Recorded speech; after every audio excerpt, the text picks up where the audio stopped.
everyone, welcome to my channel. I'm Jan, and next week is St. Valentine's Day, and I thought I will make this video dedicated a little bit to that holiday, and of course to all of you. I wish to have a very nice St. Valentine's Day for everyone who is in love, and those of you who doesn't have a second part, I wish you to find your beloved soon, very soon. Because of St. Valentine's soon, and I also had my anniversary wedding day. It was a few days ago already, so I thought I'll make this video, I'll make a topic, wedding superstitions, which works in Russia. In Russia we do believe in different superstitions. We are very superstitious people. And I know that many of you think it's so weird to believe in these different things.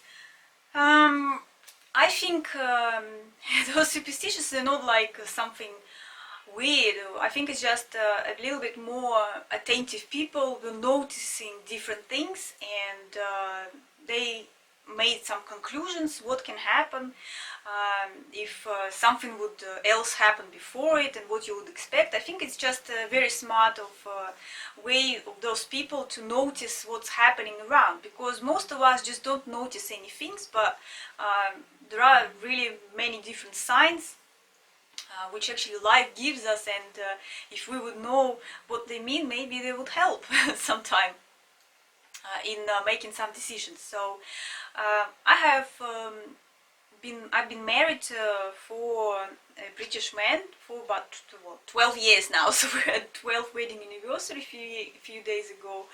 Unfortunately, it's the first time when we are not celebrating it together, because there are some circumstances in our lives, but our feelings are still strong, and I thought I will tell you a little bit about these wedding superstitions, let's say little wedding rules that we followed 12 years ago when we got married.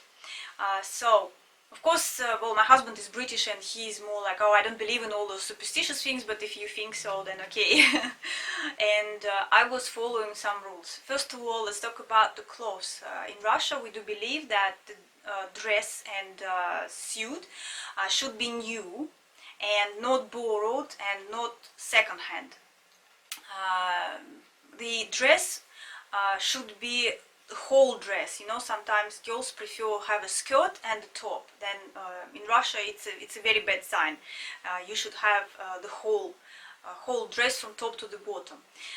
The longer the dress, the longer life together will be. We believe, and that's how I had a very classic long dress, with a very long dress. Next thing, of course, I think it's the same rule for anyone, that you shouldn't see, that the groom shouldn't see bride's dress. So I was also picking my dress with my mother-in-law, so my husband didn't see the dress until the day of the wedding. So what's next? The shoes. Is important for the girls to have a proper shoes, not sandals. They shouldn't be, the nose of the feet should be closed, and it should be just normal shoes, let's say, the normal evening shoes. So next, our Russian rules is not to wear any proper jewelry. So you can have like not gold, not expensive jewelry, not gold, no diamonds, no pearls, no silver. So it should be just simple jewelry. It could be. I didn't wear anything except I had a tiara in my head, and that's all I had from the jewelry, which was from the simple metal and with some crystals in it. So the only like expensive jewelry is the wedding rings. So the wedding rings is also, we have some rules. Actually, basically in Russia we believe it should be just made one metal and have no stones in it, or not made of double metal sometimes, well, we broke that rule. We had wedding rings with little diamonds in them. So I think maybe that is not a very important rule because we're still kind of okay together. So, but it's the rule. But what I think the most important rule with the rings is not to drop the rings when you are exchanging them. If it will drop, that's that really bad sign in Russia. So I was more worried about not to drop it than what it's made of. So what's next we had? Also we do believe that if you will eat a secretly little bar of the chocolate, so you split it between bride and groom will split a little chocolate and eat it secretly from anyone, then the life will be sweet. So we did that, and we did with my husband, but everybody saw it because you can't really hide, it's all eyes on you, so it was really hard to do. We had a little piece of chocolate, but not secretly. Well, I don't know, our life is sweet, maybe, yeah, it is sweet. So, so that's kind of like quite important rules, I would say. We also have some bad months and good months, which I don't know if it's true or not. We followed rule. I mean, for example, May is the worst month for in Russian traditions. Is say somebody marries in May, they will always have troubles all their life. So probably if I would choose I would never choose my May month. I know that, for example, I have lots of Indian friends, and they all marry in May because they believe it's the most happiest month to get married. So in their religion, but for Russians, it's the worst month to marry. Next rule, I think it's also for everyone, that before the wedding day, the night before, the groom and the bride should sleep in different houses, so and shouldn't see each other before the marriage. So that's kind of this little superstitious rules we have. We have quite a lot, but I picked the main ones which I remember I was following quite a lot. And also I noticed I did have many friends, which I'm saying like, yeah, of course, but when I was on the weddings, I noticed also these little superstitions. For example, one of my friends, she was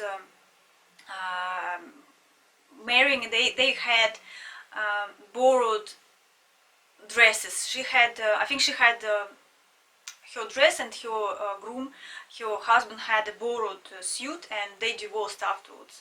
Well, they were living for a few years together, but eventually divorced.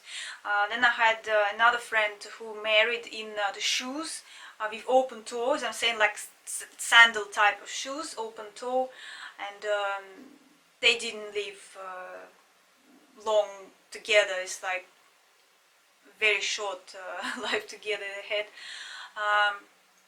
So that's kind of little rules, but it's interesting, maybe not, I don't know. But I've noticed also that many weddings which were not like perfectly organized, those marriages last longer. Those compared to those people who trying to organize the wedding like to make it completely perfect, like everything's perfect, food has to be perfect, like the decorations has to be perfect.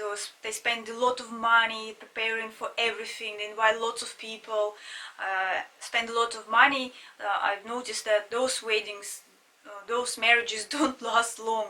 Maybe it's not because of that, but it's just some things that I've noticed just looking at my friends. So the easier the wedding, the less you prepared for it, the more happier life for the couple. Maybe because they save more money and have those finances than to go somewhere and relax somewhere nice. So also in Russian tradition is actually to keep the dress and suit for forever. So just keep your wedding accessories, everything you wore on the wedding day, you have to keep it for the rest of your life. So that's kind of a little bit of, again, Russian traditions, Russian superstition.